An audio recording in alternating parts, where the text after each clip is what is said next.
Hi everyone. Today is going to be a lecture about imperialism, and we're just really going to focus on the causes of imperialism. Imperialism occurs when a stronger nation takes over a weaker nation or region and dominates its economic, political, or cultural life. And this type of foreign policy was practiced by European nations and Japan throughout the 1800s and early 1900s. In every case, a nation would experience industrialization prior to practicing imperialism on a foreign nation or region, and this was due to the nearly insatiable demand for cheap raw materials and the need for markets to buy manufactured goods. For example, India would send raw materials to England. England would turn those raw materials into finished goods. When those goods were done, they would send them back to the Indian market for sale, and the people in India would then purchase those finished goods.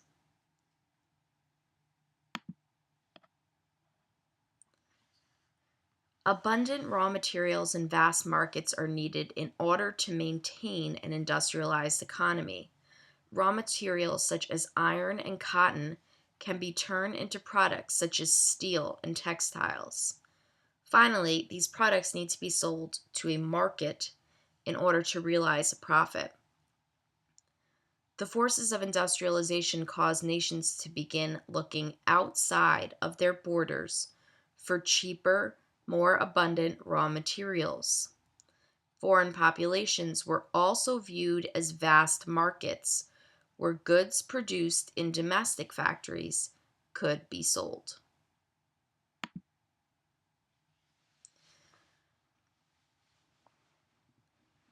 Some of the economic motives for imperialism grew out of the Industrial Revolution that created a very strong demand for raw materials and markets. They needed the raw materials to make the items in the factories and the markets to then sell to and receive a profit from. Another cause of imperialism was nationalism. European nations wanted to demonstrate their power and prestige to the world. They wanted to do so by expanding their territory. We also have a balance of power. European nations were forced to acquire new colonies to achieve a balance of power with their neighbors and competitors. So, if one European nation said, I'd like to go imperialize, take over this area, another country next to it might say, I feel like I need to do that as well. And another cause is the white man's burden, which we'll be talking about in class. And this is the European sense of superiority, and it made them feel obligated that they needed to civilize these savage-like people they encountered across the world. And so they went in also with the goal of converting religions and new teaching new ways of life. In terms of results, in the short term, imperialism was a profitable foreign policy, but it really came at the expense of the regions and the people where it was being practiced. So while a European country may have received a profit from their actions, they were really taking advantage of and hurting the group of people in the country they were imperializing. And cultural diffusion also occurred. So this has happened throughout history, but the exchange of ideas between the West and the East has started to happen. And if you remember, we have multiple revolutions and the Enlightenment that have happened in Europe, kind of encouraging this democratic spirit. So please keep that in mind.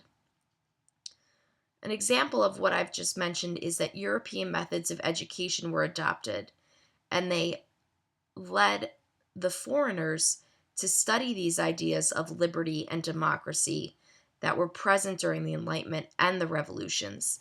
So, excuse me, this, if you are sitting in a classroom in one of these countries being imperialized, being taken advantage of, what you're being taught is that now you should be free, you should have these rights, and this will eventually become problematic as it leads to the demise of imperialism and colonialism throughout the world and after World War II. We're going to stop there. We'll be moving on. I'll just let you know we'll be moving on to um, different events surrounding imperialism for the next few days. We're going to take a look at the India Sepoy Mutiny, which is one of the more interesting events in history coming up next, as well as the Scramble for Africa and events in other countries around the world surrounding this idea.